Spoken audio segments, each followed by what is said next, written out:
Right, మంచిది. దేవుని మహాకృపను బట్టి గతించిన కాలం అంతా రాజుల చరిత్ర మనం ధ్యానం చేసుకుంటూ వస్తున్నాం. ఉత్తర రాజ్యంలో ఏం జరుగుతుందో అన్న సందర్భాన్ని పోయిన కాలం మనం ధ్యానం చేశాం. ఈరోజు చిట్ట చివరి ఇశ్రాయేలును పరిపాలించినటువంటి 3 రాజుల గురించి ధ్యానం చేయబోతున్నాం. ఇశ్రాయేలు అంటే ఉత్తర రాజ్యం ఉంది కదా, ఉత్తర రాజ్యాన్ని పరిపాలించినటువంటి ఆ 3 రాజులు ఎవరైతే ఉన్నారో ఆ 3 రాజుల గురించి ధ్యానం చేయబోతున్నాం. పోయిన వారం ఏం చెప్పానో స్క్రీన్లో చూపిస్తాను. పోయిన వారం మనం గుర్తుందా, జకర్యా గురించి, షెల్లూము గురించి, మనెహేము, వీళ్ళ 3 గురించి ధ్యానం చేశాం. అయితే ఇది దక్షిణ రాజ్యం, ఇది దక్షిణ రాజ్యం, ఇది ఉత్తర రాజ్యం. తెలుసు కదా, ఉత్తర రాజ్యం పైన ఉన్నటువంటి రాజ్యానికి రాజధాని ఏది? సోమ్రేను, ఎఫ్రాయిము అనే పదాలు వాడబడ్డాయి పైన ఉన్నటువంటి రాజ్యానికి. కింద ఉన్న రాజ్యం ఏది? యూదా రాజ్యం. దీనికి రాజధాని ఏది? యెరూషలేము. సో ఈ విషయాలన్నీ పోయినసారి గతించిన కాలం అంతా ధ్యానం చేసుకుంటూ వస్తున్నాం. అయితే విషయం ఏంటంటే, ఇప్పుడు మనం ధ్యానం చేస్తున్నటువంటి ఇశ్రాయేలు జాతిలో ఉన్నటువంటి 12 గోత్రాలు 10 గోత్రాలు ఇవి, 2 గోత్రాలు ఇవి, కనిపిస్తుందా? ఇవి 2, ఇవి 10. అయితే ఈ 10 గోత్రాల ప్రజలు చేసినటువంటి దోషాన్ని బట్టి, తప్పును బట్టి మొత్తం ఈ రాజ్యం మొత్తం నాశనం అయిపోతుంది. ఇక అంటే మనకు అర్థమైన భాష చెప్పాలంటే, తెలంగాణలో 10 గోత్రాలు, ఆంధ్రప్రదేశ్లో 2 గోత్రాలు అనుకోండి. ఈ 10 గోత్రాల తెలంగాణ ప్రాంతాన్ని కువైట్ నుంచి ఒక షేటో, ఖత్తర్ నుంచి షేట్ అంటే తెలుసా? ఆ షేట్ వచ్చి మొత్తం పట్టుకుని పోయినాడు అనుకో, మీకు అర్థం భాష చెప్తున్నా, మొత్తం పట్టుకుని పోయినాడు అనుకో. అలా మొత్తం ఉత్తర రాజ్యం 10 గోత్రాల ప్రజలను అష్షూరీయులు వచ్చి పట్టుకెళ్ళిపోతారు. ఎవరు? అష్షూరీయులు. ఆ అష్షూరు రాజు పేరే, ఆయన పేరైతే పూలు. ఆ తర్వాత వాళ్ళ కొడుకులు వస్తారు. సరే, ఈ విషయాన్ని పక్కన పెట్టండి. ఇప్పుడు నేనేం చెప్తున్నానంటే, ఇలా వీళ్ళందరూ దేవుని పిల్లలే, ఆంధ్ర తెలంగాణ దేవుని పిల్లలే. అంటే మిగతా వాళ్ళు కాదనుకోబాగండి, మీకు అర్థమైన భాష చెప్తున్నా. వీళ్ళు కూడా దేవుని పిల్లలే, కానీ వీళ్ళు చెరలోకి అనగా బానిసత్వంలోకి వెళ్ళిపోతున్నారు. అష్షూరులు రాజు వచ్చి పట్టుకోబోతున్నాడు. ఎందుకు అలా పట్టుకోబోతున్నాడంటే, వీళ్ళు చేసినటువంటి పాపం కావచ్చు, అక్రమమైన అన్యాయమైన పనులు. అయితే ఎలాంటి పనులు చేశారు అని ధ్యానం చేస్తూ ఈ జకర్యా, షెల్లూము, మెనెహేము వీళ్ళ 3 గురించి పోయిన వారం ధ్యానం చేశాం. అయితే ఈరోజు మనము వీరి గురించి ధ్యానం చేయబోతున్నాం. పెకాహు, పెకాహ్యా, హోషియా, ఇటు రాబోతున్నాం. ఓకేనా? ఇంతకాలం మనము జకర్యా గురించి ధ్యానం చేశాం, షెల్లూము గురించి ధ్యానం చేశాం, మెనెహేము గురించి ధ్యానం చేశాం. గుర్తుందా? సో అయితే వీళ్ళల్లో ఒక నిమిషం, పోయిన వారం ఇది చూపించలేదు కాబట్టి జస్ట్ చూపిస్తాను. అదేంటంటే, యెహూ ఉన్నాడు సరా, ఈ యెహూ కొడుకు యెహోయాహాజు కొడుకు యెహోయాషు లేదా యోవాషు అంటారు. తర్వాత యెరోబాము కొడుకే జకర్యా. ఈ జకర్యా వరకు మనం ధ్యానం చేశాం. ఓకే, వీళ్ళందరూ ఎట్లా చచ్చిపోయారు అన్న విషయం కూడా మనం ధ్యానం చేశాం. ఈ జకర్యాను షెల్లూము వచ్చి చంపుతాడు, ఈ షెల్లూమును మెనెహేము వచ్చి చంపుతాడు. ఓకే, ఇప్పుడు ఈరోజు మనము మెనెహేము కొడుకు పెకహ్యా, మెనెహేము కొడుకు ఎవరు? పెకహ్యా. ఈ పెకహ్యా గురించి, పెకాహు గురించి, హోషియా గురించి, వీళ్ళ 3 గురించి ధ్యానం చేయబోతున్నాం. సో వీళ్ళ 3 గురించి ధ్యానం చేయబోతున్నాం. ఇప్పుడు ఈ పెకహ్యా ఎవరు? దీనికంటే ముందు మీకు గుర్తుందో లేదో, ఈ మెనెహేము అనేవాడు ఏం చేశాడు అనే విషయం చెప్పా. మెనెహేము అనేవాడు స్త్రీల గర్భాలను చంపి భయపెట్టాడు ప్రజలను. ఎవడు? ఈ మెనెహేము. అంత దుర్మార్గుడు. ఈ దుర్మార్గుని కొడుకే పెకహ్యా. ఈ పెకహ్యా అనేవాడు ఇప్పుడు రాజు అవుతాడు. ఇతని తర్వాత పెకాహు అనే వ్యక్తి పెకహ్యాను చంపేసి రాజు అవుతాడు. పెకహ్యాను హోషియా అనే వ్యక్తి చంపి ఇతడు రాజు అవుతాడు. మొత్తం ఈ హోషియాను అష్షూరులు వచ్చి మొత్తం దేశాన్ని మొత్తం బానిసగా పట్టుకెళ్ళిపోతాడు. అర్థమవుతుందా? ఎందుకు అలా బానిసగా పట్టుకెళ్ళిపోయాడంటే, వీళ్ళు చేసినటువంటి పాపం. అయితే ఇప్పుడు కింద ఒక రాజు ఉంటాడు వీళ్ళు పరిపాలిస్తున్నప్పుడు దక్షిణ భారతదేశంలో. ఆ రాజు పేరు ఎవరంటే హిజ్కియా. ఎవరు? హిజ్కియా. మీకు గుర్తుందా? అష్షూరు రాజు లేఖ పంపిస్తే ధ్యానం చేశాం, వీడియో చూపించాను నేను, వీడియోలు కూడా చూపించా. చుట్టూ కోట, ఆ కోటలోకి నీళ్లు ఎలా రావాలో స్వరంగం తవ్వించుకున్నాడు అని వీడియో చూపించా. గుర్తుందా? అలా స్వరంగం తవ్వించుకునేది ఎప్పుడంటే, ఇప్పుడు పెకాహు హోషియా కాలంలోనే జరిగింది ఆ సందర్భం అంతా. గుర్తుందా? ఇంకో విషయం గుర్తుందా మీకు? యెషయా గ్రంథంలో ఓ జెబూలూను, నప్తాలేము, వేదన పొందిన దేశమా అనే బైబిల్ ఉందే. ఆ యెషయా గ్రంథ ప్రవచనాలు ఇతని కాలంలో జరిగాయి. ఎవరంటే పెకాహు కాలంలో జరిగాయి. ఎవరి కాలంలో? పెకాహు కాలంలో. రైట్. ఇప్పుడు నేను ఒక్కొక్కటి వివరిస్తాను. ఎవరైతే చదువుకొని ఉన్నారో వాళ్ళకు అర్థమవుతుంది, చదువు రాని వాళ్ళు కొంచెం అర్థం చేసుకునే ప్రయత్నం చేయండి. ఇది ఎట్లయినా చిట్ట చివరి భాగం కాబట్టి కొంచెం కష్టంగానే ఉంటుంది. పెకాహు, పెకహ్యా, హోషియా, ఏంది ఇదంతా తల తిక్కలుగా ఉంది అనుకుంటారు. యెషయా గ్రంథం, ఇర్మియా గ్రంథం, యెహెజ్కేలు గ్రంథం, హోషియా, ఏవేలు, ఆమోసు, మీకా ఈ గ్రంథాలు అర్థం కావు సర్వసాధారణంగా. ఎందుకు అర్థం కావంటే అవి ఏ సందర్భంలో రాశారో మనకు తెలియదు. పోయిన వారం మీకు చెప్పా, ఆమోసు ఎప్పుడు ప్రవచించాడు, హోషియా ఎప్పుడు ప్రవచించాడు, ఎందుకు ఆ మాట చెప్పాల్సి వచ్చింది అన్న విషయాలు ధ్యానం చేశాం. గతించిన కాలం అంతా ధ్యానం చేసుకుంటూ వస్తున్నాం. ఎందుకంటే చరిత్రలో జరుగుతున్న విషయాలన్నీ మీకు చెప్తూ వస్తున్నా కాబట్టి. అలా చెప్తూ వస్తున్నప్పుడు బాగా అర్థమవుతుంది. అర్థమైందా? ఇప్పుడు దాకా చెప్పిందంతా ఇంట్రడక్షనే, రైట్? ఇప్పుడు వాక్యాలకు వెళ్దాం. తర్వాత ఈరోజు మనం ధ్యానం చేసుకోతున్న వ్యక్తి ఎవరంటే, పోయిన వారం జకరియా గురించి ధ్యానం చేసాం, జకరియా తర్వాత షెల్లూము గురించి ధ్యానం చేసాం, షెల్లూము తర్వాత మెనహేము గురించి ధ్యానం చేసాం. ఈ మెనహేము అనేవాడే సిరియల గర్భాలను చించాడు, చంపేశాడు భయంకరంగా. ఈ మెనహేము అనే టైంలో అష్షూరు రాజు వస్తాడు. అష్షూరు రాజు వచ్చి ఇతని మీదకి యుద్ధానికి వస్తాడు. ఎవరి మీదకి? మెనహేము మీదకి. ఓకేనా? పనిలో పని చూపించబడరా మ్యాపు? ఇక్కడ మీకు అష్షూరు కనిపిస్తుందా? అష్షూరి ఎంపైర్స్ అని. ఇదంతా అష్షూరు సామ్రాజ్యం. ఇదంతా ఈ అష్షూరు సామ్రాజ్యం అంతా ఈ అష్షూరు ప్రాంతానికి చెందినటువంటి రాజే భవిష్యత్తులో వీటన్నిటిని ఆక్రమించేస్తాడు. వీటన్నిటిని ఆక్రమించేస్తాడు. వీటన్నిటిని ఎవరు? ఈ అష్షూరు రాజు అనేవాడు బలవంతుడు. ఇతడు ఇలా ఇక్కడ దేవుని ప్రజలు ఉంటారు. ఇది ఇశ్రాయేల్ దేశం. ఇదంతా ఇందులో ఇది యూదా దేశం. ఇది ఉత్తర రాజ్యం. ఇదంతా ఉత్తర రాజ్యం, 10 గోత్రాల ప్రజలు. ఈ 10 గోత్రాల ప్రజలను ఇతడు వచ్చి యుద్ధం చేయబోతున్నాడు. ఇప్పుడు ఈ 10 గోత్రాల ప్రజలను మెనహేము అనేవాడు పరిపాలిస్తుంటే, ఈ అష్షూరు సామ్రాజ్యం పరిపాలిస్తున్న రాజు యుద్ధానికి వస్తాడు. ఇతని మీదకి వచ్చి యుద్ధం చేస్తున్నప్పుడు, అయ్యా మా ప్రజలను బానిసలుగా తీసుకోబోవద్దు, ఇదిగో నీకు వెండి ఇస్తాం, బంగారు ఇస్తాం అని మెనహేము అనేవాడు వెండి బంగారాన్ని అష్షూరు సామ్రాజ్యానికి ఇస్తాడు. అర్థమవుతుందా? అయితే ఈ మెనహేము పరిపాలిస్తున్నప్పుడు ఈ మెనహేము అనేవాడు దేవుని మీద కానీ ధర్మశాస్త్రం మీద కానీ దేవుని వాక్యం మీద కానీ ఆధారపడలేదు. ఎవరు?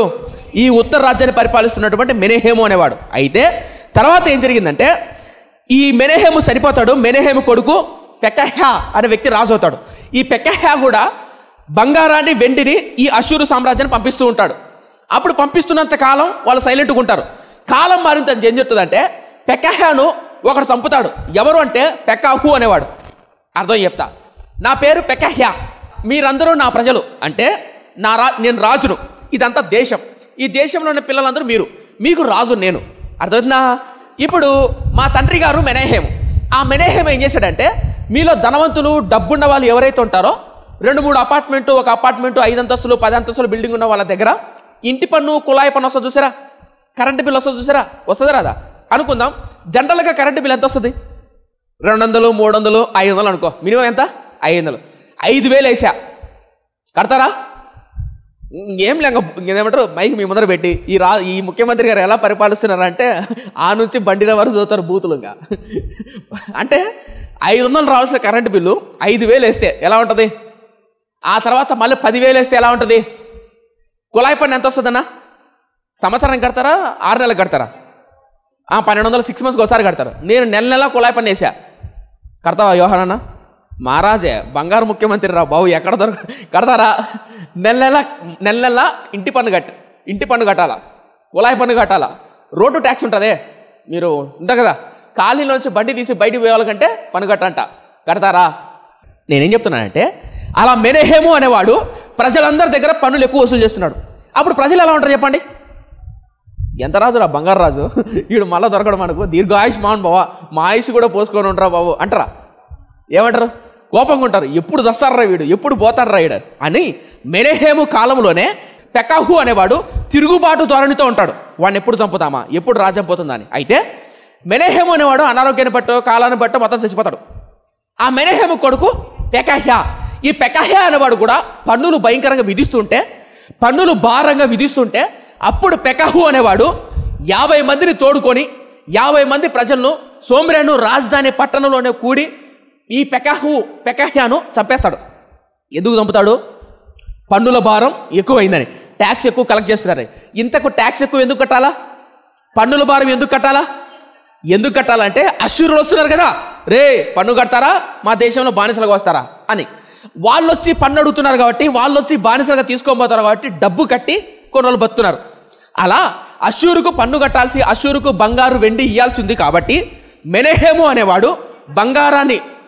అనేవాడు ఎక్కువ ట్యాక్స్ని కలెక్ట్ చేసి అష్షూరులకు ఇచ్చేవాడు.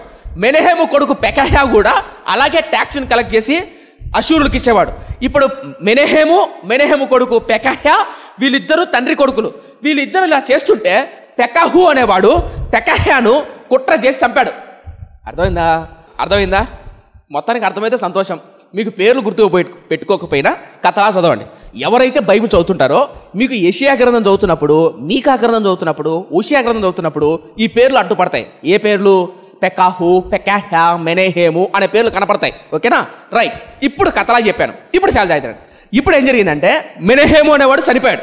మెనహేము ఎక్కువ ట్యాక్స్ కలెక్ట్ చేస్తున్నాడు. ఎందుకు కలెక్ట్ చేస్తున్నాడు? గట్టి చెప్పాలా? అశ్షూరులు కట్టాలని. అర్థమవుతుందా?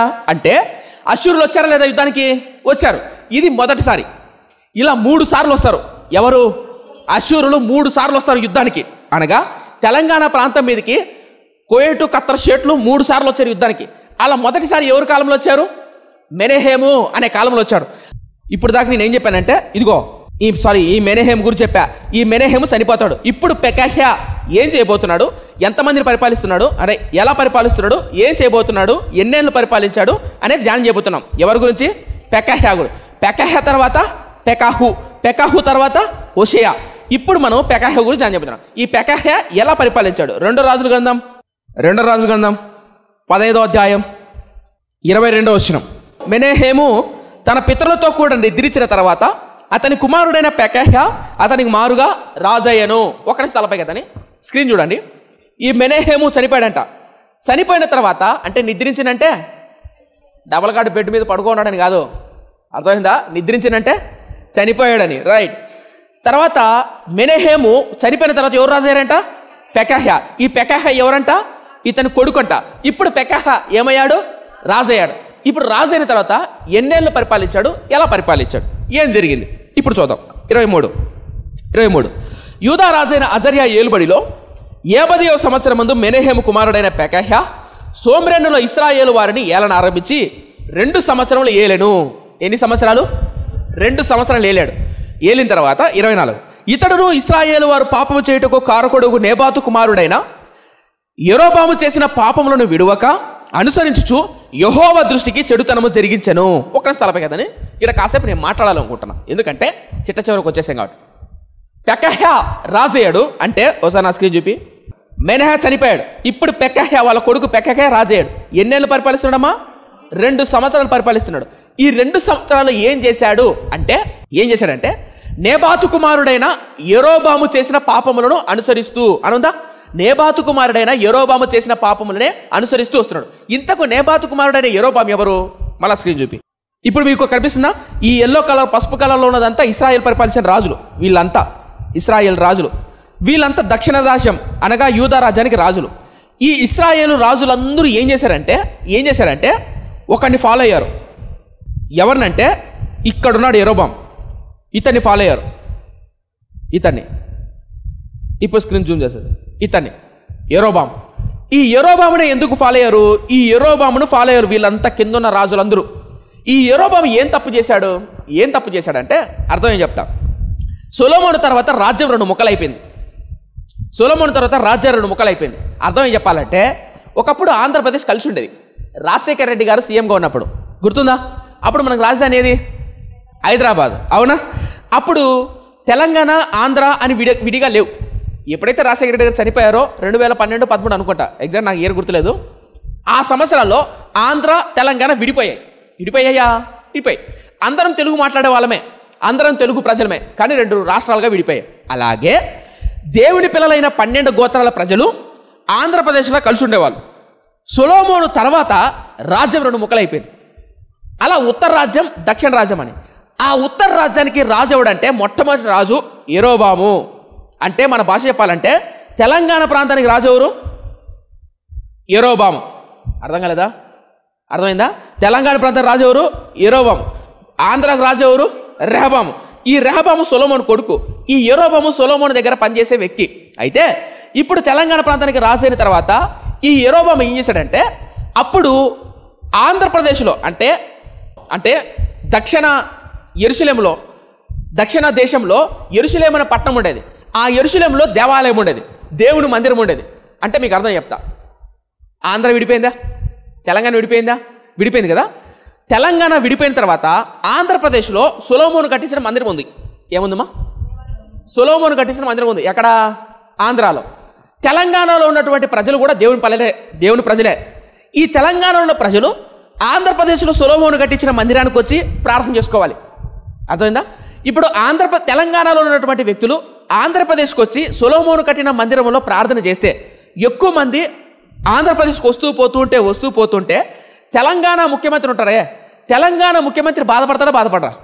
ఇంకా అర్థం చెప్పాలంటే తెలంగాణ ప్రాంతంలో ఉన్న ప్రజలందరూ, డబ్బున్న వాళ్ళు, సినిమా యాక్టర్లు, హీరోలు, రాజకీయ నాయకులు అందరూ ఆంధ్రప్రదేశ్కి వచ్చి పెట్టుబడులు పెట్టి వ్యాపారాలు చేస్తుంటే తెలంగాణ ఆదాయం తగ్గుతుందా తగ్గదా? తగ్గుతుంది. ఇక్కడ ప్రజల మీద మక్కువ పెరుగుతుందా పెరగదా? పెరుగుతుంది. అప్పుడు అంటే మీకు అర్థమయ్యే భాషలో చెప్పిన సుమా, అందుకని యెరొబెయాము ఏం చేశాడంటే ఉత్తర రాజ్యంలో ఒరే సొలొమోను మందిరం కట్టాడు కదా, నేను కూడా ఒక మందిరం కడతానని చెప్పేసి 2 బంగారు దూడలు పెట్టాడు.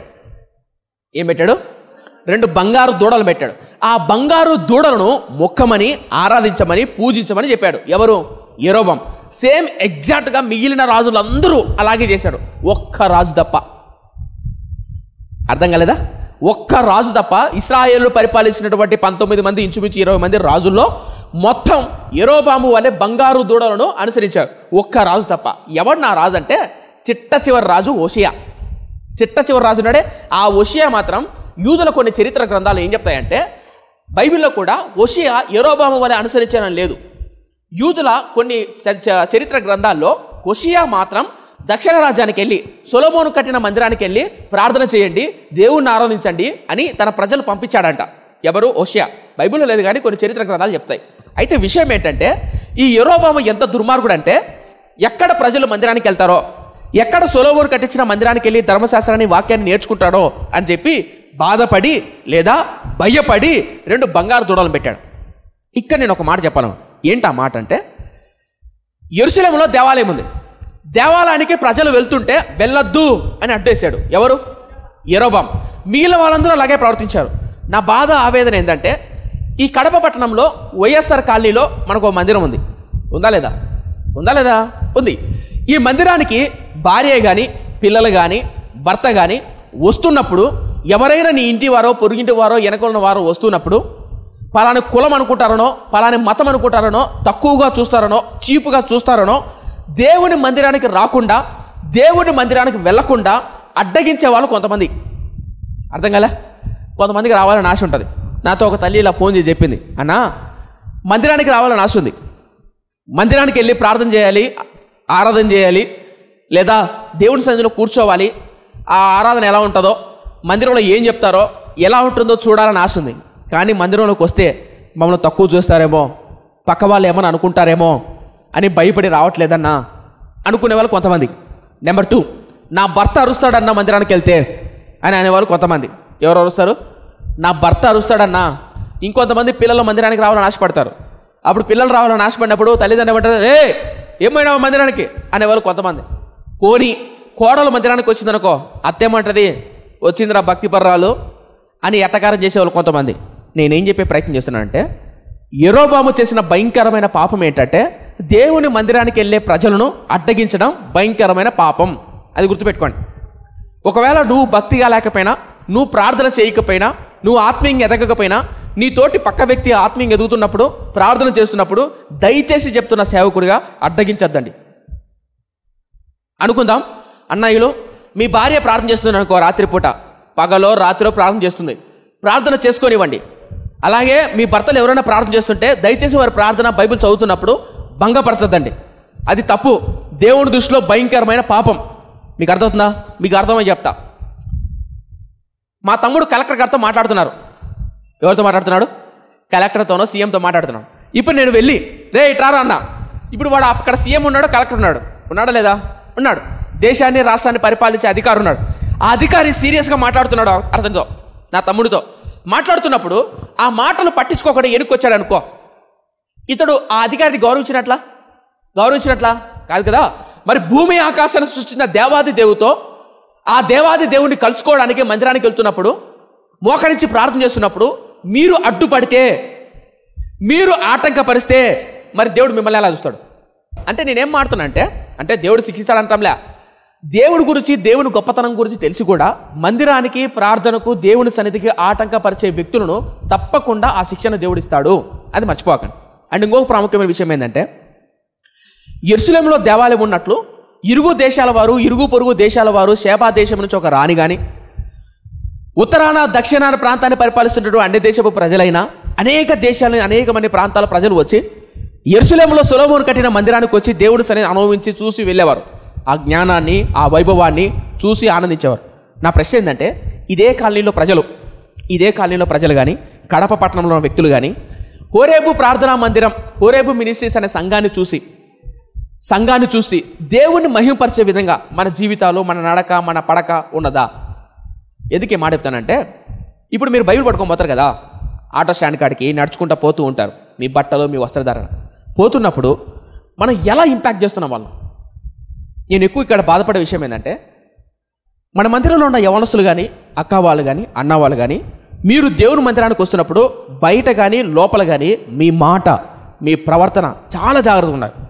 అరే వీళ్ళు దేవుని మందిరానికి వెళ్తారు, ఇదిగో అక్కడున్న ఆ పొలం దగ్గర ఉన్నటువంటి సంఘానికి వెళ్తారు, వీళ్ళు చాలా మంచి వాళ్ళు, వీళ్ళ మాట తీరు, వీళ్ళ బట్టలు, వీళ్ళ వస్త్రధారణ చాలా మంచిది, వీళ్ళు ఒకరి జోలికి పోరు, ఒకరి జోలికి వెళ్ళరు, ఏ గొడవలకు వెళ్ళరు, ఏ రంపులకు వెళ్ళరు అనే విధంగా హోరేబు సంఘమైనటువంటి మనం బ్రతికి ఎవరైనా మనల్ని చూసి వీళ్ళలా ఉండాలి అనే విధంగా బతుకుతున్నామా? అర్థం కాలేదా? వీళ్ళలా ఉండాలి అనే విధంగా మనం బతుకుతున్నామా? లోకానికి వెలుగుగా, లోకానికి ఉప్పుగా బ్రతికే సంఘంగా మనకుందా? ఒకవేళ అదే ఆటో స్టాండ్లోకి వెళ్ళామనుకో, ఎంత చీపుగా మాట్లాడతారు. సంఘానికి వెళ్ళే వాళ్ళ నాన్న, వాళ్ళమ్మ చూసినాంలే, వీళ్ళేమో పెద్ద బైబిల్ పట్టుకొని పోతారు, తెల్ల బట్టలు వేసుకొని పోతారు, వీళ్ళు చేసే పనులన్నీ ఇట్లాంటివి భయంకరమైన పనులు చేస్తారు, భయంకరమైన తిరుగుతారు అని అన్నారు అనుకో, మీ ద్వారా దేవుని నామని మహిమ వస్తుందా? అవమానం వస్తుందా లేదా? రోజు మా నాన్నగారు ఒక ఆయన మాట్లాడుతున్నారు నాన్నగారితో, ఏమండి మా కోసం ప్రార్థన చేయండి. ఏమైందయ్యా? నా కుటుంబంలో సమస్యలు, నా కుటుంబంలో బాధ. ఏమైనా సమస్య అంటే, నాకు కొడుకులు పుట్టారు. ఏం పుట్టారన్నా? కొడుకులు. ఎంతమంది కొడుకులు అంటే 3 కొడుకులు, ఒక కూతురు. ఎంతమంది? 3 కొడుకులు, ఒక కూతురు. కూతురు పర్లేదండి, 3 కొడుకులు, 3 దోరలండి. 3 కొడుకులు చేసే యదవ పని వల్ల, లేదా పనికి మాలిన పని వల్ల తల ఎత్తుకోలేకపోతున్నానని భయంకరంగా ఏడుస్తున్నాడు. పసిపిల్లలా ఏడుస్తున్నాడు. ఎవరు? తండ్రి. ఎవరు చేసిన పనికి? 3 కొడుకులు చేసిన. ఏమన్నా ఏం చేస్తున్నారు మీ 3 కొడుకులు? ఏమైందంటే చెప్తున్నాడు, అయ్యా 3 కొడుకులు వేశ్యలకు, వ్యభిచారానికి బానిసలై అలవాటై తిరగరాని తిరుగుళ్ళు, త్రాగడాని త్రాగుళ్ళు తాగుతున్నారయ్యా. మరి 3 కొడుకులు దేవుణ్ణి నమ్ముకోలేదా? మందిరానికి పిలుచుకెళ్ళట్లేదా? వెళ్ళట్లేదా? నాకంటే ముందు ఉంటారయ్యా మందిరంలో. ఆదివారం అయితే మందిరానికి వెళ్తారయ్యా. ఆదివారం మైకులు పెడతారు, సౌండ్ సిస్టమ్ పెడతారు, పరిచర్య చేస్తారు. ఎవరు? 3 కొడుకులు. మరి నువ్వెందుకు రావట్లేదయ్యా? నా 3 కొడుకులు పరిచర్య చేస్తుంటే, మైకులు పెడుతుంటే ఇరుగు పొరుగు వారు, మన సంఘంలో ఉన్న వాళ్ళే అంటున్నారు, లేదా బయట ఇరుగు పొరుగు వాళ్ళే అంటున్నారు. ఏమన్నా తెలుసా? ఆదివారం అయ్యేసరికి భక్తి వస్తుందిరా, సోమవారం నుంచి శనివారం వరకు తిరగరాని తిరుగులు తిరుగుతాడు, తాగకూడదు తాగులు తాగుతాడు, అన్నీ తాగి తిరిగి వచ్చిన తర్వాత ఆదివారం అయ్యేసరికి పరిచర్య చేస్తాడు, బైబిల్ పట్టుకొని పోతాడు. వీడితో బతుకు, ఇంతకు వీళ్ళకన్నా తండ్రి ఊడరా అని వెనకల వాళ్ళ తండ్రి ఉన్న విషయం గ్రహించక ఆ మందిరం బయట ఉన్నటువంటి వ్యక్తులు వాళ్ళ తండ్రి గురించి నీచంగా మాట్లాడుతుంటే తలకాయ ఆడబెట్టుకోవాలా? ఏ రైల్వే పట్టాల మీదనో, ఏ బస్సు టైర్ కిందనో ఎక్కడ పెట్టుకోవాలో అర్థం కాక ఆ బాధ వేదన తండ్రికి ఎంత గుండె కోత ఉంటుందయ్యా. ఇంత పరమ పానికమాలైనటువంటి నేను, లేదా నా పిల్లలను నిజంగా కదా నేను పెంచుకోలేకపోయినా, సరిగా పోషించుకోలేకపోయినా, నడిపించుకోలేకపోయినా, అన్ని చిన్నపిల్లవాడు ఎలా ఏడుస్తాడు? ఎక్కెక్కి ఏడుస్తున్నాడు ఆయన. ఎక్కెక్కి బాధపడుతున్నాడు. నేను ఎందుకు విషయం చెప్తానంటే, ఆ తండ్రికి మందిరానికి రావాలని ఆశ, ఆ తల్లి మందిరానికి రావాలని ఆశ, భార్య మందిరానికి రావాలని ఆశ, భర్త మందిరానికి రావాలని ఆశ. భార్య మందిరానికి వస్తే భర్త తాగుబోతు, ఏమేమో మందిరం పోతుంది, వీళ్ళ భర్త ఏమో తాగి తిరుగుతాడు, రోడ్లమ్మడి భర్త అంటాడు, సీరియడ్ తాగుతాడు, ముందు తాగుతాడు. అక్క నువ్వేమో అక్క మందిరానికి వెళ్తావు, నీ భర్త ఏమో భయంకరం తాగుతాడు బయట, ఆయన కూడా పిలుచుకెళ్ళచ్చు కదా మందిరానికి అని అంటే, ఆయన పిలిస్తే ఆయన రాడు. సరే ఆయన రాలేదు కదా, నేనన్నా పోయి నా భక్తిని చేసుకుందాం అనుకుంటే, ఏమో భక్తి చేస్తా అంటే పక్కన అంటారు, ఏం పోతుంది రబ్బా భక్తి పరులు, ఈమె ఎట్టబోతుంది, ఈయన ఎట్టబోతున్నాడు, ఏమో భక్తి అని. అప్పుడు పక్క వాళ్ళు అంటున్న మాటలు మన చెవుల్లో పడినప్పుడు, అరే నిజమే కదా, నా భర్త ద్వారా దేవుడు మనకు అవమానం వస్తుంది, ఇంకా నేను పోయి ఎందుకు ప్రయోజనం, నేను కూడా ఇంట్లో కూర్చొని మొగల రేకులు, ఇనప రేకులు, సీరియల్ చూసుకుంటూ పోతే పోలా అని వీళ్ళు మందిరం మానేస్తారు. నేనేం చెప్పే ప్రయత్నం చేశానంటే, మనుషుల ద్వారా, మనుషుల క్యారెక్టర్ ద్వారా దేవుని నామానికి, దేవుని సన్నిధికి వచ్చేటువంటి విషయాలు, మనుషులను దేవుని నామానికి రావాల్సినటువంటి మహిమను దొంగలించే ప్రయత్నం, మోసం చేసే ప్రయత్నం, ఇలాంటి ప్రయత్నం చేస్తే అది భయంకరమైన శాపం అండి. ఎందుకో శాపం అంటే, యెరోబాము చేసినటువంటి పాపం తప్పు. యెరోబాము చేసినటువంటి పాపం ఏదైతే ఉందో ఇశ్రాయేలు ప్రజలు, ఇశ్రాయేలు రాజులందరూ అదే చేశారు. అది భయంకరమైన పాపం. గుర్తుపెట్టుకోండి, మన హోరేబు ప్రార్థనా మందిరం ప్రారంభించి ఇంచుమించు 10 సంవత్సరాలు అవుతాం. ఈ 10 ఏళ్లలో 1వ సంవత్సరం, 2వ సంవత్సరం, 3వ సంవత్సరం మన మందిరం గురించి చెడ్డగా మాట్లాడినా, మన మందిరానికి వచ్చే వ్యక్తుల గురించి చెడ్డగా మాట్లాడినా ఓకే. మొదటి సంవత్సరం మాట్లాడినారంటే ఓకే, 2వ సంవత్సరం మాట్లాడినారంటే ఓకే, 4వ సంవత్సరం మాట్లాడినారంటే ఓకే, 5వ సంవత్సరం మాట్లాడినారంటే ఓకే. 10 ఏళ్ళు మాట్లాడుతున్నారంటే మనలో మార్పు వచ్చినట్లమ్మా, మారినట్లా. మత్సరంతో మాట్లాడడం వేరు, మన ఎదుగుదలను చూసి ఓర్వలేక మత్సరంతో మాట్లాడడం వేరు. కానీ మనం నిజంగా చేస్తున్న తప్పును బట్టి, అరే నన్ను బట్టి దేవుని నామానికి, దేవుని సన్నిధికి అవమానం వస్తుంది అని బాధ అనిపించలేదా? వేదన అనిపించలేదా? యవనస్తులు చూసినప్పుడు చాలా బాధ వేస్తుంది. అరే నేను ఆటో స్టాండ్కి వెళ్తున్నా, టౌన్లోకి వెళ్తున్నా, ఎక్కడికి వెళ్తున్నా నా చూపు నా కనుదృష్టి అటు ఇటు చూడకూడదు. మీరు ఎప్పుడైనా అబ్జర్వ్ చేశారు లేదో, నేను మందిరంలో ఉన్నప్పుడు చాలామంది అమ్మాయిలు కానీ అబ్బాయిలు కానీ పోతూ ఉంటారు. ఈవెన్ రోడ్లో కానీ స్ట్రీట్లో కానీ నేను నడుచుకుంటూ పోయినా, బైకులో పోయినా నా తలకాయ స్ట్రైట్ ఫార్వర్డ్ ఉంటుంది. వాళ్ళు వీళ్ళు చూసుకుంటా, ఎవరు వస్తున్నారా, ఎవరు పోతున్నారా, ఎగతాళి చేసుకుంటా, జోకులు వేసుకుంటా, పరహాసాలు వేసుకుంటా. కరెక్ట్ కాదు. ఒకవేళ నీకు అంత జోకులు వేయాలి, మాట్లాడాలనిపించిందో నీ ఇంట్లో నీ ఫ్రెండ్స్తో పలాని చోట పలాని ప్రాంతంలో, దానికి ఒక పద్ధతి ఉంటుంది. రోడ్లంబడి పోయేటకల్లా లాక్కుంటా, చేతులు పట్టుకుంటా, పరహాసాలు ఆడుకుంటా, జోకులు వేసుకుంటా, వెళ్ళిపోయే అబ్బాయిలను, వెళ్ళిపోయేటువంటి అమ్మాయిల వైపు విచిత్రమైన చూపులు చూసుకుంటా, ఆటో స్టాండ్లో కూర్చున్నప్పుడు, ఆటో స్టాండ్లో ఉన్నప్పుడు, మార్కెట్కి వెళ్ళినప్పుడు, షాప్కి వెళ్ళినప్పుడు విచిత్రమైన బూతు మాటలు మాట్లాడతా ప్రవర్తించినారనుకో, మీరు మందిరానికి వచ్చే ఏం ప్రయోజనం? మన మాట ఎప్పుడైతే మన మంచి క్యారెక్టర్ ఉంటుందో మనం చెప్పే మాటల మీద గౌరవం ఇస్తారు. మనం నడుచుకుంటూ పోతుంటే మన మాటకు రెస్పెక్ట్ ఇస్తారు, మనకు విలువ ఇస్తారు, మనల్ని గౌరవిస్తారు. అప్పుడు మనం చెప్పే సువార్తకు విలువ ఉంటుంది. నువ్వు అలా కాకుండా విచ్చలవిడిగా బతుకుతూ వాళ్ళ దగ్గరికి వెళ్ళి దేవుని కోసం ప్రాణం పెట్టాడక, దేవుని కోసం చనిపోయాడక, రాక మందిరానికి అంటే అప్పుడు వాళ్ళు ఎటకారంగా మాడతారు. పో చూసినాం పో నువ్వు నీ బతుకు అంటారు. మన క్యారెక్టర్ చాలా విలువైంది. నాకు బాగా గుర్తుంది, నేను సేవలోకి వస్తున్నప్పుడు ఒక దైవజనుడు, అద్భుతమైన దైవజనుడు ఇలా ప్రార్థన చేశాడు నా భుజాల మీద చేయబెట్టి, ప్రభువా ఈ దాసుని వాడుకో. ఓ దైవజనుడు, పేరు చెప్పండి కానీ అద్భుతమైన దైవజనుడు, చేయి పెట్టి ప్రార్థన చేసి ఏమనంటే, ప్రభువా నీ దాసుని వాడుకో. ఈ ప్రపంచంలో తన జీవితంలో విలువైనది అంటే ఆ దైవజనుడు ప్రార్థన చేస్తున్నాడు ఏమని, ఈ ప్రపంచంలో ఈ దాసుని, నీ సేవకుని జీవితంలో విలువైనది ప్రాణం కంటే, సేవ కంటే, కుటుంబం కంటే, కట్టుకోబోయే భార్య పిల్లల కంటే ఇతని జీవితంలో అతి ప్రాముఖ్యమైనది, విలువైనది ఇతని క్యారెక్టర్, ఇతని సాక్ష్యం. ఎప్పుడు నాయన నీ బిడ్డ సాక్ష్యం చుట్టూ, క్యారెక్టర్ చుట్టూ కంచె వేయి ప్రభువా అని ప్రార్థన చేశాడు ఆ దైవజనుడు. ఇప్పటికి నాకు బాగా గుర్తుంది. ఎందుకంటే క్యారెక్టర్ అనేది చాలా ఇంపార్టెంట్, సాక్ష్యం అనేది చాలా ఇంపార్టెంట్. మన గురించి ఎవరైనా అడిగారనుకో, ఎస్ 10 ఏళ్ల కిందట సంజీవ్ తేజ వేరు, 10 ఏళ్ళ తర్వాత సంజీవ్ తేజ వేరు, 10 ఏళ్ల కిందట పలాని తల్లి వేరు, 10 ఏళ్ల తర్వాత ఈ వ్యక్తి వేరు అని చెప్పగలిగే క్యారెక్టర్ మనకు ఉండాలి. ఒకప్పుడు ఈయన ఇలా తిరిగేవాడు, ఇప్పుడు తిరగడం మానేసి. ఒకప్పుడు ఈ అక్క ఇలాంటిదే, ఈరోజు చాలా మంచిది, ఉత్తముడండి, తన మాట, తన ప్రవర్తన, తన వస్త్రధారణ మారిందండి అని క్యారెక్టర్ నిలబెట్టుకునే క్యారెక్టర్ ఉండాలి. నేను ఎందుకు విషయం చెప్తానంటే, గుర్తుపెట్టుకోండి, మనం యెరోబాముల వలె ఉంటామా, సొలొమోను దావీదు వలె రండి దేవుని మందిరానికి వెళ్దాం అని ఆసా వలె, హిజ్కియా వలె ఉంటామా? యెరోబాము దూడలు పెట్టాడు, హిజ్కియా, సొలొమోను, దావీదు, ఆసా వీళ్ళందరూ ఏం చేశారు తెలుసా? యెహోషాపాతు గుర్తుందా? యెహోషాపాతు ఉత్తరం వరకు ధర్మశాస్త్రాన్ని చేత పట్టుకొని పెద్దలు పంపించాడు, అయ్యా రండి మందిరానికి వెళ్దాం. ఎవరాయన? యెహోషాపాతు, అద్భుతమైన రాజు అయిన వెంటనే రండి మందిరానికి వెళ్దాం అని పిలుచుకొని వచ్చాడు. ఎవరు? యెహోషాపాతు రాజు అయి ఉండి.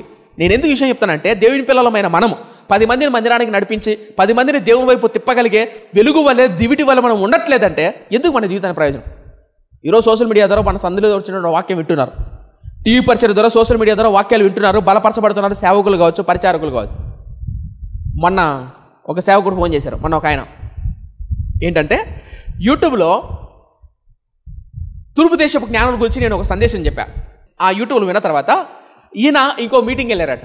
మీటింగ్ వెళ్ళారు, సేమ్ యాజ్ ఇట్ ఈస్ నేను ఏ వాక్యం అయితే చెప్పానో, ఏ మాటలు అయితే మాట్లాడానో same point pin to point మీరు ఏదైతే చెప్పారో ఆయన అదే చెప్పాడయ్యా.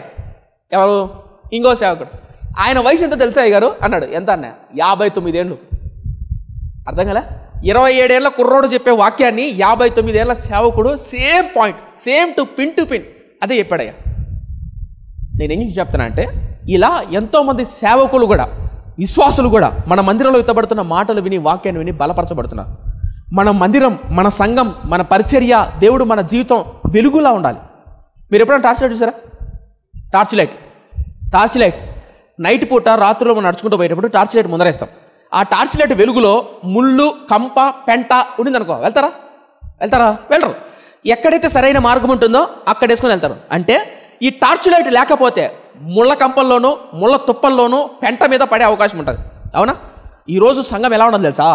పాడైపోతున్న, వ్యభిచారానికి, త్రాగుడుకు, కామానికి, లోకానికి బానిసలైపోతున్న ఎంతోమంది లోకస్తులను సరైన మార్గంలో నడిపించే దివిటి వలె, వెలుగు వలె మన సంఘం ఉండాలి.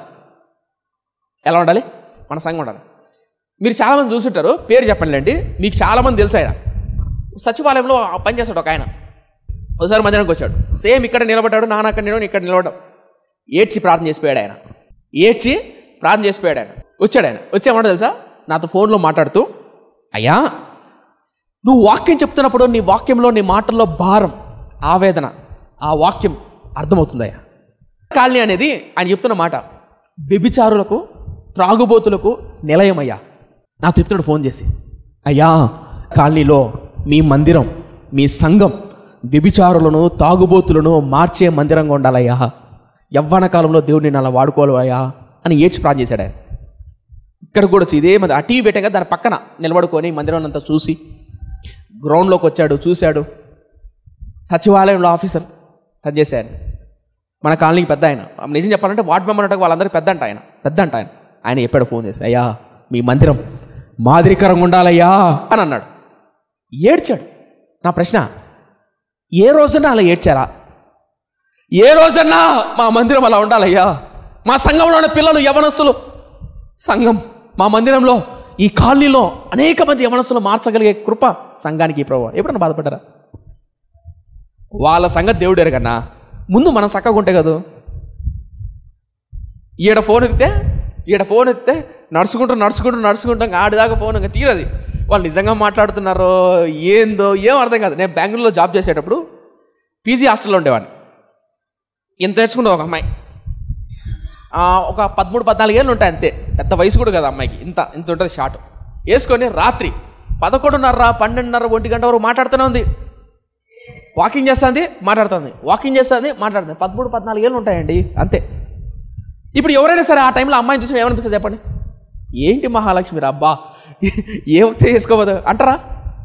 నేనేం మాట్లాడతానంటే, ఒకవేళ మనం కనుక ఈ రోడ్డు మనం నడుచుకుంటూ పోతే, మనకు ఆటో స్టాండ్లో ఉంటే, మనం అంగిడి దగ్గర ఉంటే, మనం నడుచుకుంటూ పోతుంటే, మన సందులో ఉన్నవాళ్ళు, మన పక్కన ఉన్నవాళ్ళు, ఇరుగింటోళ్ళు, పొరుగింటోళ్ళు మౌనాల గురించి ఏమనుకుంటారు?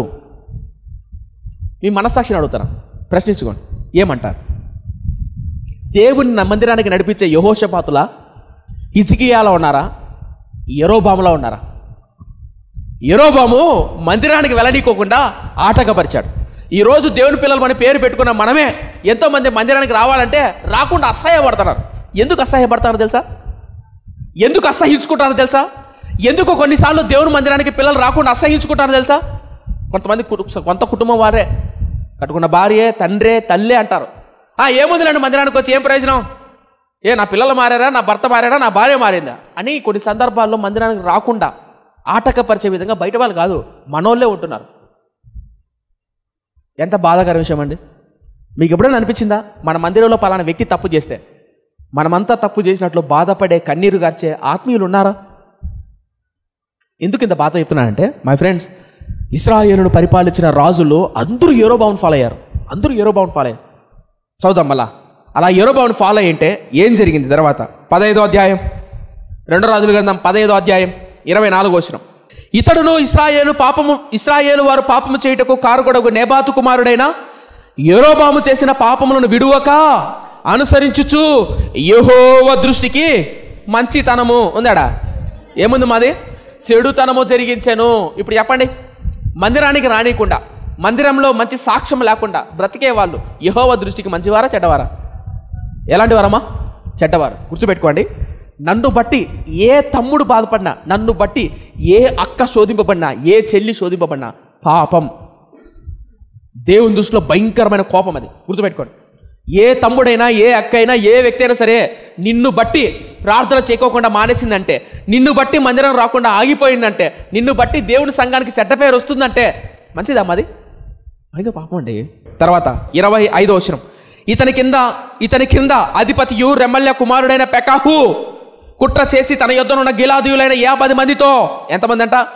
50 మందితో అర్గేబుతో అహీహోనుతో కలుసుకొని సోమ్రేనులున్న రాజు నగరిలో అంతఃపురమునందు అతని చంపి పెకహ్యకు మారుగా రాజాయను.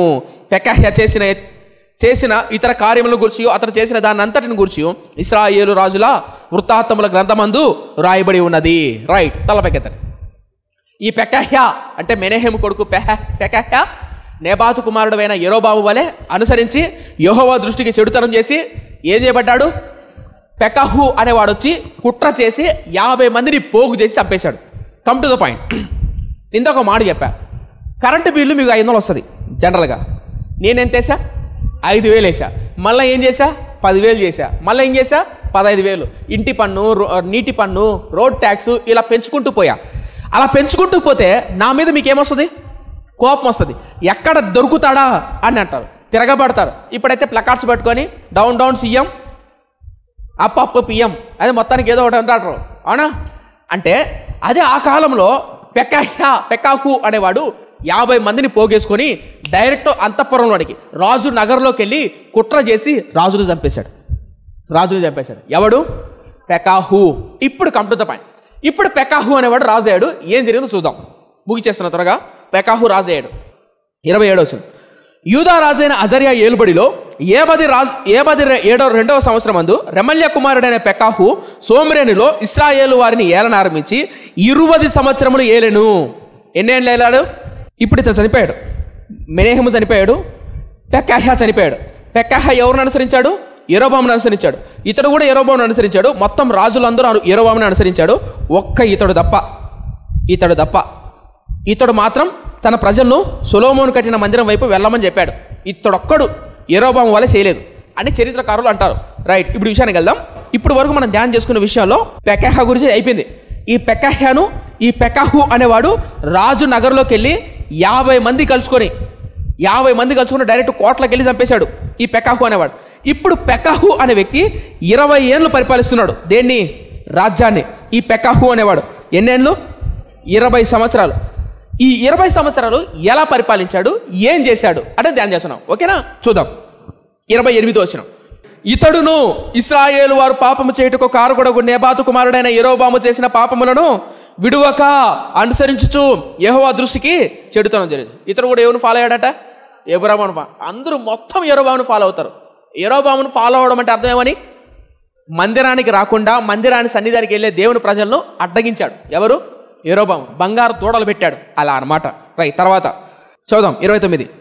ఇశ్రాయేలు రాజైన పెకాహు దినములలో ఎవరంట?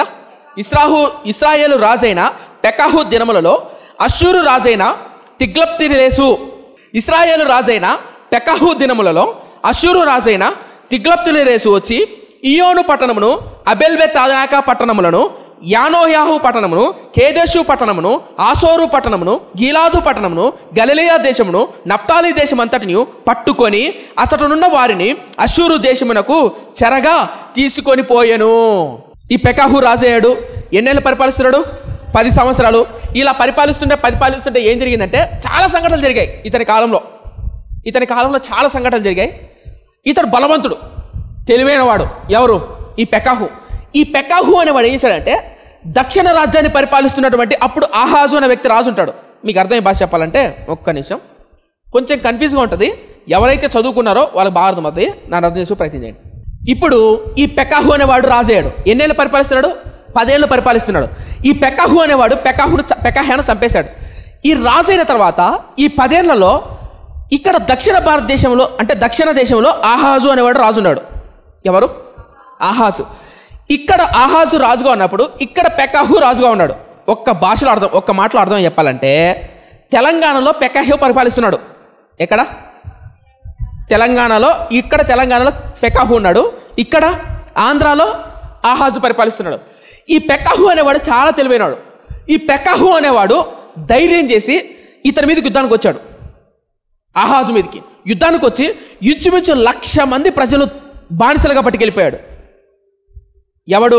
ఈ పెకాహు. ఇది ఎక్కడ ఉంటుందంటే 2వ దినవృత్తాంత గ్రంథం 28వ అధ్యాయంలో ఉంటుంది. ఎవరి గురించి? ఈ పెకాహు గురించి. ఈ పెకాహు అనేవాడు బలవంతుడు. అంటే తెలంగాణ సీఎం బలవంతుడు. ఆ తెలంగాణ సీఎం ఆంధ్రప్రదేశ్కి వచ్చి ఆంధ్రప్రదేశ్లో 1,00,000 మంది ప్రజలను ఒంటి మీద బట్టలు లేకుండా ఈడ్చుకు వెళ్ళి రక్తాలు ఏరు పారేదిగా చంపి నరికి లాక్కొని వెళ్ళిపోయాడు. ఎక్కడి నుంచి? ఆంధ్రప్రదేశ్ నుంచి. ఎక్కడికి? తెలంగాణ. ఎందుకంటే తెలంగాణ ముఖ్యమంత్రి బలవంతుడు వాడు. అర్థమైన దానికోసం చెప్పిన సుమా, మళ్ళీ మా సీఎం తక్కువ అంటాం అనుకోబాకండి. రైట్. ఇప్పుడు విషయం ఏంటంటే అలా పెకాహు అనేవాడు అంత బలవంతుడు, అంత తెలివైనవాడు. అయితే ఇలా తెలివైన బలవంతుడైన పెకాహు ఏం చేశాడంటే, ఇంతకుముందు మెనహేము ఉన్నాడే, మెనహేము ఎక్కువగా ఏ విధించేవాడు? పన్ను విధించేవాడు. ఆ పన్ను ఎవరికి ఇచ్చేవాడు? అశ్షూరులకు ఇచ్చేవాడు. ఇప్పుడు పెకాహు అని ఏం చేశాడంటే అశ్షూరు మీద తిరగబడ్డాడు. రే అశ్షూరు, నీకు ఇయ్యనరా నేను పన్ను, ఏం చేసుకుంటావు చేసుకోపో, నేను కట్టను పన్ను అని అన్నాడు. ఎవరికి? అశ్షూరుడు. అప్పుడు అశ్షూరు ఏం చేశాడంటే, అప్పుడు అశ్షూరుడు పరిపాలిస్తున్నటువంటి తిగ్లత్-పిలేసెరు వచ్చాడు యుద్ధానికి. ఎవరి మీదకి? పెకాహు మీదకి యుద్ధానికి వచ్చాడు. అలా రెండోసారి యుద్ధానికి వచ్చాడు. మొదటిసారి ఎవరు కాలంలో వచ్చాడు? మెనహేము కాలంలో వచ్చాడు. రెండోసారి ఎవరు కాలంలో వచ్చాడు? పెకాహు కాలంలో వచ్చాడు. అలా పెకాహు కాలంలో వచ్చినప్పుడే జబూలును, నప్తాలి ఈ పట్టణాలు ఉన్నాయే, యాబేరు, ఈ పట్టణాలన్నిటిని పట్టుకున్నాడు.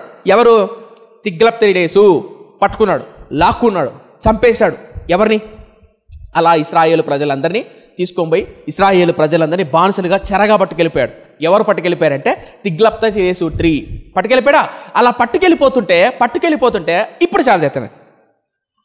అలా పట్టుకెళ్ళిపోతుంటే దేవుడు తన సేవకుని పంపించాడు. ఎవరిని తెలుసా? హోషేయ లే, ఉత్తర రాజ్యాన్ని పరిపాలిస్తున్న పెకాహు భయంకరంగా పరిపాలిస్తున్నాడు. ఆ రాజ్యం మీదకి అశ్షూరు రాబోతున్నాడు, వెళ్ళి చెప్పు. వాడికి మరణం రాబోతుంది, చెప్పు. వాడి జీవితాన్ని మార్చుకోమని చెప్పు, వాడు బతుకును మార్చుకోమని చెప్పు. యెరోబాము వలె దూడలు పెట్టుకోకుండా పాపము విగ్రహాలను చేయకుండా వెళ్ళి చెప్పు అని ప్రవక్తను పంపించాడు. ఎవరు పంపించారు? దేవుడు పంపించాడు. ఇది ఎక్కడుంది? నా హోషేయ గ్రంథం తీయండి. ఎక్కడుందంటే హోషేయ గ్రంథం 10వ అధ్యాయంలో ఉంటుంది. తీయండి, హోషేయ గ్రంథం 10వ అధ్యాయం తీసి పెట్టుకోండి. ఇక్కడ ఒక చిన్న మాట చెప్తా. ఈ పెకాహు అనేవాడు బలవంతుడా బలహీనుడా? బలవంతుడు. చెప్పా. ఈ ఆహాజు రాజు దగ్గర నుంచి, యూదా రాజ్యం నుంచి 1,00,000 మంది ప్రజలను బానిసలుగా పట్టుకున్నాడు. ఎవరు? పెకాహు. ఈ బలవంతుడు. ఈయన బలవంతుడు కాబట్టే అశ్షూరు సైన్యాన్ని ఎదిరించాడు. ఎవరిని? అశ్షూరు సైన్యం. మీకు గుర్తుందమ్మా, ఓసారి వీడియో చూపించాను నేను. అశ్షూరు సామ్రాజ్యం ఎలా ఉంటుందో, వాళ్ళు దబ్బలాన్ని అంటే ఇలా తీసుకొని ఇలా చెక్కి మనిషి చర్మాన్ని ఒలిచి ఈ పక్క చేతులు పట్టుకొని ఈ పక్క చేతులు భయంకరంగా హింసిస్తారు అని చెప్పాను. గుర్తుందా? అంత భయంకరమైన క్రూరులు. ఎవరు? అశ్షూరుడు. అలాంటి అశ్షూరులకు ఎదిరించాడు. ఎవరు? పెకాహు. ఏమి ఎదిరించాడంటే, నేను పన్ను కట్టను రా, ఏం చేసుకుంటో చేసుకో, నేను పన్ను కట్టను అని ఈ పెకాహు అనేవాడు. అలాగే సిరియా ప్రాంతం ఒకటి ఉంటుంది, ఆ రాజు వీళ్ళిద్దరూ కలుసుకొని యుద్ధానికి వెళ్ళాలనుకుంటారు. అర్థం కాలేదనుకుంటా, మ్యాప్ చూపిస్తుంది చూడండి, ఇప్పుడు అర్థమవుతుంది. ఇక్కడ చూసారా అశ్షూరు? ఈ బ్లూ కలర్ ఉందంటే అశ్షూరు సామ్రాజ్యం, అశ్షూరు దేశం. పెద్దదా చిన్నదమ్మా? పెద్దది. ఇది ఇశ్రాయేలు జాతి. ఇప్పుడు చూడండి, ఇది ఎప్పుడు జరిగింది? 752 క్రీస్తు పూర్వం 752 కాలంలో. అయితే ఈ అశ్షూరు సామ్రాజ్యాన్ని పరిపాలిస్తున్నటువంటి పూలు అనేవాడు మెనహేమును అడుగుతాడు పన్ను. మెనహేము ఇస్తాడు, ఇస్తాడు. తర్వాత పెకాహ్యా వస్తాడు, రాజా వస్తాడు, వాడు ఇస్తాడు. పెకాహ్యా చనిపోతాడు. పెకాహు అనేవాడు అంటే అప్పుడు ఈ దేశానికి రాజు. పెకాహు అనేవాడు ఈ దేశానికి రాజు, ఇశ్రాయేల్. దీని పక్కనే సిరియా ఉంటుంది. ఇది సిరియా, మ్యాప్లో కనిపిస్తుందా? ఇది సిరియా, ఇది ఇశ్రాయేల్. ఇక్కడ పెకాహు ఉంటాడు, ఇక్కడ హీరాము ఉంటాడు. ఆడి పేరు హీరాము, రాజు పేరు. అర్థమవుతుందా? ఇక్కడ పెకాహు, హీరాము వీళ్ళిద్దరూ కలుసుకొని వీడి మీదకి యుద్ధానికి వెళ్ళాలనుకుంటారు. ఎవరి మీదకి? అశ్షూరు మీద. వీడు బలవంతుడు. అర్థమవుతుంది? అర్థం కాలేదా? వీడు సిరియా, ఇశ్రాయేలు వీళ్ళిద్దరూ కలుసుకొని వీడి మీదకి యుద్ధానికి వెళ్ళాలనుకుంటారు. వీళ్ళిద్దరూ కలుసుకొని కింద యూదాన్ రాజ్యం ఉంటుంది, అక్కడ ఆహాజు రాజు పరిపాలిస్తుంటాడు. వీడిని కూడా కలుపుకొని ఇలా ముగ్గురు కలుసుకొని వీడి మీదకి యుద్ధానికి వెళ్ళాలనుకుంటారు. ఇది ఇంకొక చరిత్ర, ఇది ఇంతకుముందు చెప్పా. ఆ టైంలో ఏషియా ప్రవక్త ఒక ప్రవచనం ప్రవచిస్తాడు. ఈ పెద్ద రాజ్యం ఏదైతే ఉందో ఈ పెద్ద రాజ్యం ఏదైతుందో ఏమవుతుందో చూడండి, కాలం మారే కొద్ది. చూడండి, ప్లే చేస్తున్నాను, చూడండి చూడండి చూడండి చూడండి చూడండి మొత్తం బ్లూ కలర్ పెరిగిపోతుంది. చూసారా చూసారా చూసారా మొత్తం ఆక్రమించేస్తాడు. ఎవరు చూసారా చూసారా ఏదో చూడండి. ఇప్పుడు బ్లూ కలర్ మొత్తం ఆక్రమించేసాడా? ఈ బ్లూ కలర్ మొత్తం ఏమైపోయింది? అశ్షూరు సామ్రాజ్యం. అంటే అశ్షూరు సామ్రాజ్యం మొత్తం దోచేసుకుంటుంది. ఈ అశ్షూరు సామ్రాజ్యం మొత్తం ఈ కింద బబులోను ఉండేది, ఈ బబులోను దేశాన్ని కూడా ఆక్రమించేశాడు. సిరియా దేశాన్ని కూడా ఆక్రమించేశాడు. ఈ కింద ఎవరున్నారు? ఇశ్రాయేల్ రాజ్యం ఉన్నది. పెకాహు గుర్తున్నాడా? ఈ పెకాహును కూడా పండుగట్టే విధంగా లాక్కుపోయాడు. పట్టణాలన్నిటిని పట్టుకొని పోయాడు. ఈ పట్టణాలన్నిటిని పట్టుకొని పోతాడు అన్న విషయాన్ని ముందుగానే ఏషియా ప్రవక్త చెప్పాడు, హోషేయ ప్రవక్త చెప్పాడు, ఏషియా కూడా చెప్పాడు. ఇప్పుడు చూడండి, ఆగండి. ఈ అశ్షూరు సామ్రాజ్యం ఏదైతే ఉందో వీడు మీ మీదకి యుద్ధానికి వస్తాడు. ఇంకా రాకముందే వస్తాడు, జాగ్రత్త, పశ్చాత్తాపడండి అని దేవుని సేవకుడైన హోషేయ చెప్తాడు. ఎవరికి? ఈ సోమ్రేను పట్టణానికి, అనగా ఇశ్రాయేలు దేశానికి. ఎవరు చెప్తాడు? దేవుని సేవకుడు చెప్తాడు. అయ్యా, మీకు రోగం రాబోతుంది, మీ మీదకి శాపం రాబోతుంది, జాగ్రత్త అని సేవకుడు చెప్పాడు అనుకో, జాగ్రత్తగా ఉండమనే ఉండాలి కదా. ఇప్పుడు హోషేయ ప్రవక్త చెప్పాడు. ఏం చెప్పాడో ఇప్పుడు 10వ అధ్యాయం 5వ వచనం. బెతెవేనులోనున్న దూడ విషయమై, దేని విషయం అంటది? దూడల విషయమై. నిందాక ఒక మాట చెప్పా. యెరోబాము ఏం ఆరాధించాడు? దూడలు ఆరాధించాడు. రైట్, చూడండి 5వ వచనం. బెతెవేలోనున్న దూడ విషయమై సోమ్రేను నివాసులు భయపడుదురు. సోమ్రేను నివాసులు అంటే ఇశ్రాయేలు ప్రజలు ఏమవుతారంట? భయపడతారు. గుర్తుపెట్టుకోండి, మీ దేశం మీదకి అశ్షూరు అనేవాడు రాబోతున్నాడు. ఒక్కొక్కడి గుండెలు అదురుతాయి, ఒక్కొక్కడి వెన్నులో వణుకు పడుతుంది, భయం వేస్తుంది, జాగ్రత్త అని చెప్తున్నాడు. ఎవరు? హోషేయ ప్రవక్త. ఏం చెప్తూ చూడండి 5వ వచనం. బెతెవేలోనున్న దూడ విషయమై సోమ్రేను నివాసులు భయపడుదురు, దాని ప్రభావం పోయేనని ప్రజలు సంతోషించుచుండిన దాని అర్చకులను దుఃఖింతురు. 6వ వచనం చూడండి. ఎఫ్రాయిము అవమానం నొందుటకు, ఏమంట? అవమానం నొందుటకు ఇశ్రాయేలు వారు తాము చేసిన ఆలోచన వలన సిగ్గు తెచ్చుకొనుటకు. ఏం తెచ్చారంట ఆలోచనలు? ఒక సలపకెత్తండి. ఏంటో తెలుసు ఆలోచనలు? మెనహేము ఏమడిగేవాడు? పన్ను అడిగాడు. వాళ్ళ కొడుకు పన్ను కట్టాడు. పెకాహు అనేవాడు పన్ను కట్టలా. ఎందుకంటే వాడు బలాన్ని, వాడు ఆలోచనను తెలివినాడు కదా. వాడు ఆలోచన తీసుకొని అశ్షూరుల మీద తిరగబడ్డాడు. అందుకు ప్రవక్త ఏం చెప్తానంటే, ఒరే పెకాహు, ఓ ఎఫ్రాయిము దేశమా, నీ ఆలోచనలో నీ ధైర్యం, నీ బలం నాశనం అవుతుంది, నీకు భయం వస్తుంది, నీ ఆలోచనలన్నీ సాగవు. ఎందుకు సాగవంటే నువ్వు చేసినటువంటి తప్పు. ఏంటో తప్పు? విగ్రహారాధన, వ్యభిచారము, దూడలు పెట్టుకొని పేదవాళ్ళను అన్యాయంగా అక్రమంగా చీల్చి చెండాడుతున్నావు. ఈ కాలంలోనే మీకా ప్రవక్త కూడా వస్తాడు. మీకా ప్రవక్త తీయద్దులేండి, చదివితే లేట్ అయిపోతుంది, అర్థం కాదు, దాని చెప్తా. ఈ టైంలోనే రైతులు పాతకాలంలో అప్పిచ్చేవారు. అప్పుడు మనం అదేమంటారు, అగ్రిమెంట్ రాసుకుంటారు. నువ్వు పలానా టైం కల్లా నా అప్పు తీర్చనండి. ఎలా? ఇస్సాకని అనుకుందాం, నేను భూస్వామిని అనుకోండి. ఇస్సాకన్న పేదవాడు, రైతు. ఇస్సాకన్న నా దగ్గరికి వచ్చాడు. బాబుగారు ఏమన్నా? ఏం లేదండి, పంట వేసాను, బాగా పెట్టుబడి పెట్టాను, అయితే పంట మునిగిపోయింది, నాశనం అయిపోయింది, పూత రాలేదు, అదే పైరు రాలేదు, కాస్త డబ్బిస్తే ఇంకోసారి పంట వేసుకుంటా అన్నాడు. ఎవరు? ఇస్సాకన్న. సరే, నేను దొరను కదా, దయదలిచి, అయ్యా ఇస్సాకునకు రాయినదేమనగా నేను 10,000 డబ్బు అప్పిచ్చాను, పలాని సమయం కల్లా నువ్వు కట్టని ఎడలా, కట్టకపోతే నీ భూమిని నేను స్వాధీనపరుచుకునే సర్వ హక్కులు నాకున్నాయి. ఇచ్చిన తర్వాత ఇంక ఇస్సాకన్న ఆనందంతో పట్టుకెళ్తున్నాడు. ఎక్కడికి? రేపుకమ్మ ఇంటికి. రేపుకమ్మ భార్య భర్త తిరగేసుకొని, ఏమే మన చిన్న త్వరగారు ఎంత జాలి కలిగిన వాళ్ళు, మనకు డబ్బు ఇచ్చారు, ఈ డబ్బుతో మనం పంట వేయాలి, పంట వేసి ఎలాగైనా సరే అప్పు తీర్చాలి, మన పిల్లలు బాగుండాలని చెప్పి పంట వేసాడు. ఎవరు? ఇస్సాక.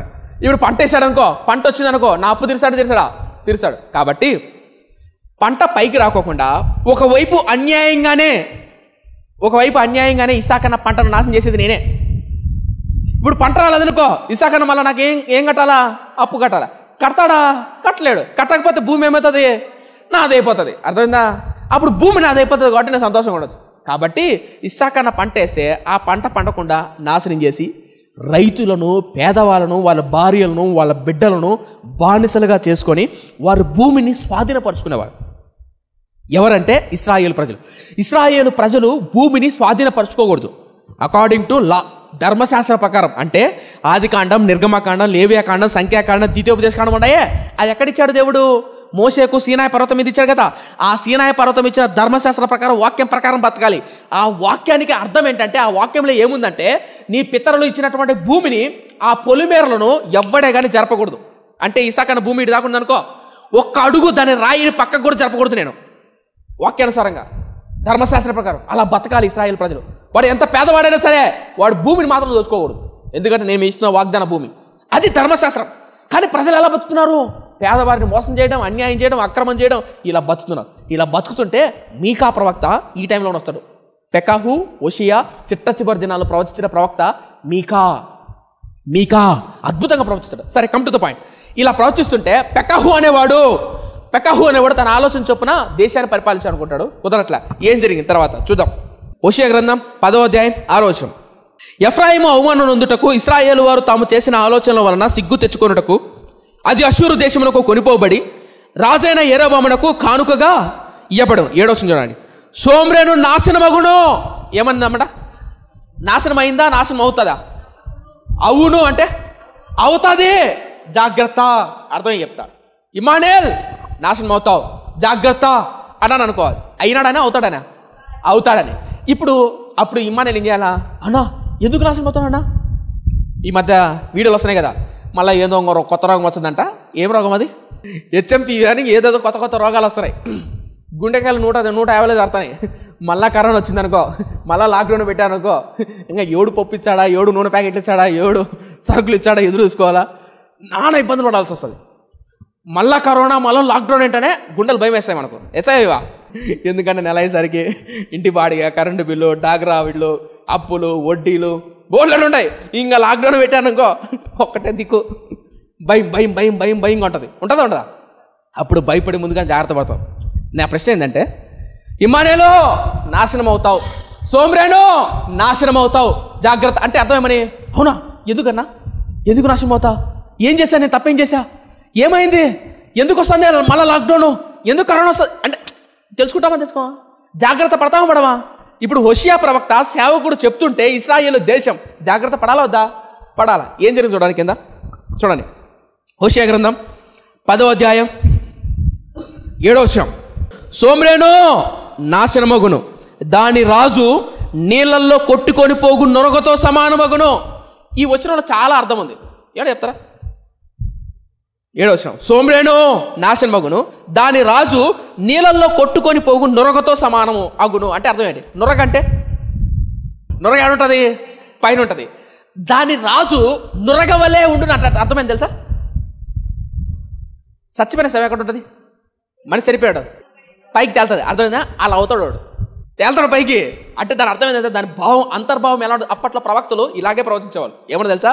నువ్వు చచ్చి నురగ వలే అవుతావు. అర్థం ఏంటంటే, నురగ ఏ విధంగా పైన తేలుతుందో, శవం చచ్చిపోయి నీ అంతరంగం నుంచి నీ నదిలో పడిన తర్వాత, చచ్చిపోయిన తర్వాత శవం పైకి తేలుతా కదా, అలా తేల్తావురా నువ్వు. ఓ సోమ్రేను అలా తేల్తావు, అలా పైకి కొట్టావు అని ప్రవచిస్తున్నాడు. ఇలా ప్రవచిస్తుంటే భయం పుట్టాలా? అమ్మో నిజంగా చచ్చిపోతానా, అమ్మో పాపం చేశానా, తప్పు చేశానా, భయం ఉండాలా లేదా? ఉండాలా. ఇప్పుడు పెద్దలు అంటారు, రే తాగద్దురా, రే తిరగద్దురా, పోతావురా, నాశనం అవుతారా అని పెద్దలు చెప్పినప్పుడు వినాల. కొత్తలో చిన్నప్పుడు చెప్పినప్పుడు మనం వినకపోయేసరికి తర్వాత వచ్చే బాధ, వ్యధ అంతా. నేను ఎందుకు విషయం చెప్తానంటే, అనుభవం కలిగిన పెద్దలు, పిల్లలు కానీ యవనస్తులు కానీ చెప్తున్నప్పుడు అర్థం కాదు వాళ్ళకు. డబ్బు విలువ, వయసు విలువ, సమయం విలువ చెప్తున్నప్పుడు అర్థం కాదు. ఎప్పుడంటే ఒక వయసు మీద పడుతుంది. మరి పెద్దలు కానీ డబ్బు విలువ, వయసు విలువ, సమయం విలువ చెప్తున్నప్పుడు అర్థం కాదు. ఇప్పుడు అదే తెలుగులో సామెత ఉందండి, అవి మీసాలు వచ్చినప్పుడు ఏం కాండ్రా, దేశాలు కాండ్రా, ఆ దేశం వెళ్తా ఈ దేశం వెళ్తా. మా తెలిసిన ఒక అబ్బాయి ఉండేవాడు, ఇంటర్ అయిపోయింది అంతే. ఏమైపోయింది? ఇంటర్ తర్వాత ఏంట్రా తమ్ముడు అన్న తర్వాత నెక్స్ట్ మలేషియా కానీ, స్విట్జర్లాండ్ కానీ, స్కాట్లాండ్ కానీ వెళ్దాం అనుకుంటా అన్నాడు. దేనికి రా తమ్ముడు అంటే, చదువుకోవడానికన్నా అన్నాడు. నిజమండి, ఏమైపోయింది? చదువుకోవడానికి స్విట్జర్లాండ్ కానీ, స్కాట్లాండ్ కానీ, మలేషియా కానీ వెళ్దాం అనుకున్నాడు. సింగపూర్ కానీ అట్లా వెళ్దాం అనుకుంటున్నా అన్నాడు. నేను అడుగుతా, నిజంగా? నిజం అన్నా. పోనీ వాడు ఏం చూడ తెలుసా, సెల్ ఫోన్ ఎయిరా కొట్టు, రారా ముందుకు రా, ఇడికి రా అంటాడు. ఇంటి పందులో కూర్చొని కూర్చొని ఎయిరా కొట్టురా అనేవాడు మలేషియాకు, సింగపూర్కు. పోనీ మీ అమ్మ మీ నాన్న ఏమైనా 10 ఎకరాల భూమి ఏమైనా సంపాదించారా అంటే ఏం లేదు. మరి ఎట్లా వెళ్తావంటే లోన్ పెట్టుకుంటా. ఏం లోన్ రా అంటే బ్యాంకు లోన్. ఏం పెట్టుకుంటాడంట? లోన్ పెట్టుకుంటాడంట. నేనేం విషయం చెప్తానంటే, అప్పుడు చెప్పా, నాయన బాబు, గవర్నమెంట్ లోన్ ఇవ్వాలన్నా నీ మార్కులు చూస్తుంది. ఎవరిని పడితే వాడికి రానాయన పంపించానందో. నీ మార్కులు చూసి, నీ ఎంట్రన్స్ ఎగ్జామ్ చూసి అన్నిటి చూసి ఇస్తారు. చదువుకోరా బాగా అంటే ఇలా, ఎయ్ కొట్టో రా, ముందుకు రా, పైకి రా, లోపల అని కూర్చొని ఆడుతా అంటే మళ్ళీ కళలు ఏంటివి? Switzerland, Scotland, Malaysia, Singapore. ఇప్పుడు ఏం చేస్తాడు తెలుసా? ఇప్పుడు ఏం చేస్తాడు తెలుసా అబ్బాయి? తెలుసా? 150 రూపాయలకు డెలివరీ బాయ్గా పనిచేస్తున్నాడు. ఏం చేస్తాడు? 150 రూపాయలు డెలివరీ బాయ్ పనిచేస్తున్నాడు. కళలు గండం తప్పు కాదు. కళలు ఎదగాలంటే వయసులో ఉన్నప్పుడు జ్ఞానము, డబ్బు విలువ, కష్టం విలువ తెలిసి ఉండాలి. అది పెద్దలు చెప్పడం కానరదు. హోషేయ అనే ప్రవక్త దేవుడి విలువ, దేవుడి ప్రేమ విలువ, ధర్మశాస్త్రం విలువ చెప్తుంటే అర్థం కాలా. ఓ సోమ్రేనో, నీ రాజు నాశనం అవుతాడు రా, నుర్రగవలే పైకి తేల్తాడు. గుర్తుపెట్టుకో, ఏడ్చే రోజు వస్తుంది, బాధపడే రోజు వస్తుంది అని చెప్పినప్పుడు జాగ్రత్తపడ. తర్వాత ఏం జరిగింది చూడండి. ఊహిచేస్తున్నా 10వ అధ్యాయం 8వ వచనం. హోషేయ గ్రంథం 10వ అధ్యాయం 8వ వచనం. ఇశ్రాయేలు వారి పాప స్వరూపము ఏంటట? ఇశ్రాయేలు వారి పాప స్వరూపమైన ఆవెనలోను ఉన్నత స్థలములు నయమగును. ఈ తర్వాత చూడండి, ఈ తర్వాత అద్భుతమైన మాట. ముండ్ల చెట్లను కంపయు వారి బలిపీఠల మీద పెరుగును. పర్వతములను చూచి మమ్మును మరుగు చేయుడని, కొండలను చూచి మా మీద పడుడని వారు చెప్పుదురు. ఈ మాట ఎంత వణుకు పుట్టిందో తెలుసా? అర్థం చెప్తాడు నన్ను చూడండి. ముండ్ల కంపలు, చెట్లు బలిపీఠముల మీద పెరుగునంటే అర్థం ఏంటంటే, ఇప్పుడు మందిరం ఉందా? మందిరానికి రాలేదనుకో 10 ఏళ్ళు, 20 ఏళ్ళు, 30 ఏళ్ళు, 40 ఏళ్ళు, 50 ఏళ్ళు. ఎక్కడికి? మందిరానికి. మందిరంలో ఏముంటుందమ్మా?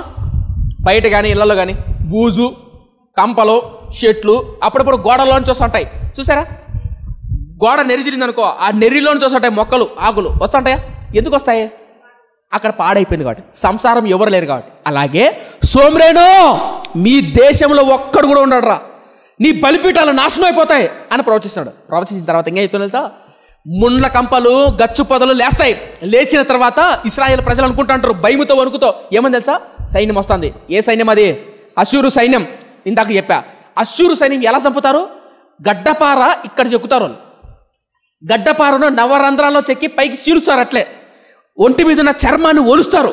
అవి ఒలుస్తుంటే, చంపుతుంటే, నరుకుతుంటే భయంకరంగా చిత్రహింసలు పెడతారు. ఒకసారి చూపిస్తుంది. Very good. చూసారా? ఇక్కడ మనిషిని చెక్కారు. దీంతో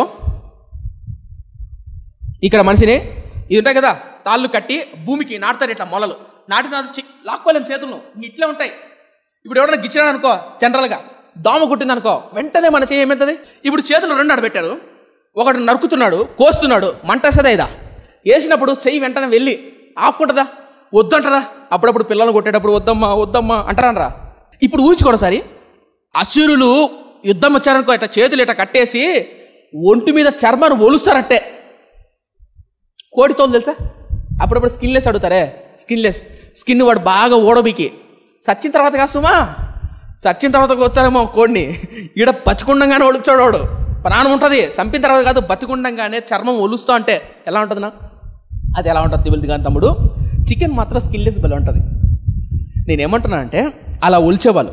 వాడు చూడు తలకాయ పట్టుకుపోతున్నాడు చేతిలో, గడ్డమిట తలకాయ ఇట్ట 2 లాగుతున్నాడు. ఏమవుతుంది? ఎప్పుడన్నా మేక తలకాయ చూసారా? మేక తలకాయలు నోట్లు ఇటు పెట్టి చేతిలో చూసారా? చూడలేదా? వెళ్ళి చూడండి ఎలా ఉంటుంది. సచ్చినప్పుడు కాదు జరిగేది ఇదంతా, బతికుండంగానే చేస్తాడు. ఎవరు? అశ్షూరులు వచ్చి ఇలా భయంకరంగా చిత్రహింసలు పెడతారు. చూడండి, ఒకడు పడుకోబెట్టి చూడండి, బతికుండంగానే కళ్ళలో, ఇప్పుడు కడ్డీ ఉంటుంది, కడ్డీలో కాల్చి కళ్ళలో అలాగే చెప్తారు. కడ్డీని కాల్చి అలాగే కడ్డీలు కాల్చి ఇలా కళ్ళలో అట్టే చెప్తారు. చచ్చిపోయిన తర్వాత కాదు, మళ్ళా బతికుండా. ఇప్పుడు నా ప్రశ్న చూడండి, ఇవన్నీ చేస్తూ ఉంటే, ఇవన్నీ కళ్ళ ఎదురు చేస్తా అంటే దేశం ఎలా ఉంటుంది? బయట ఉన్నదా? ఆ సాగు కంటే చచ్చిపోవడం మేలన్నా, వాడు చంపే సాగు కంటే మనమే పెగ్గోసుకొని చచ్చిపోవడం మేలన్నా. అప్పుడప్పుడు ఈ దేశద్రోహులు సైనైడ్ ఏదో మింగుతారు తెలుసా? సైనైడ్ అంటే ఒక టాబ్లెట్లో దాన్ని మింగేసి చచ్చిపోతారు. ఎందుకు? వాడు పెట్టి గోర్లు చింపడం, చేతులు కత్తడం, ఈ టార్చర్ తట్టుకోలేమన్నా మనమే చచ్చిపోతే మేలు అంటారు కదా. హోషేయ ప్రవక్త దీన్ని ముందుగానే ప్రవచిస్తున్నాడు. ఏమని? ఓరే నాయన, వాళ్ళు వచ్చి మమ్మల్ని చంపే కంటే ఓ పర్వతములారా మీరే వచ్చి మా మీద పడండి అయ్యా. ఏంటి పర్వతాలు అంటే ఏమంటున్నారు? కొండ ఉందా? ఓ కొండ మా మీద వచ్చి మమ్మల్ని చంపేయే అని అంటారు. ఎవరు? ఇశ్రాయేలు ప్రజలు. ఎందుకంటే భయం, వాళ్ళు భయంకరంగా చంపుతారు. అదే మీరైతే చిటి చంపేస్తారు, మా మీద పడండి, ఏడుస్తారు. చూడండి కావాలంటే ఏమంటున్నాడు? ప్రవచిస్తున్నాడు భవిష్యత్తులో ఇలా ఉంటుందని. 10:8 ఇశ్రాయేలు వారు పాప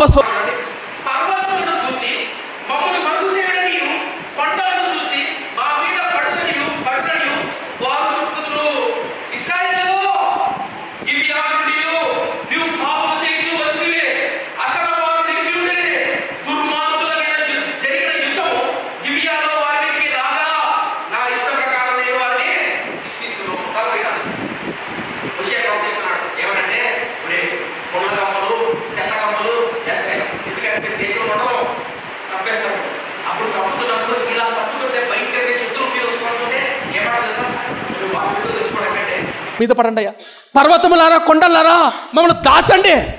శత్రువు వస్తున్నాడు అనుకో, దాక్కురా, దాక్కునేదానికి పరుగులు తీస్తారు.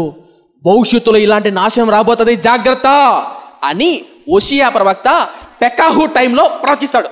ఎవరు? ఓషియా ప్రవక్త పెకాహు టైంలో ప్రవచిస్తాడు. విన్నాడా?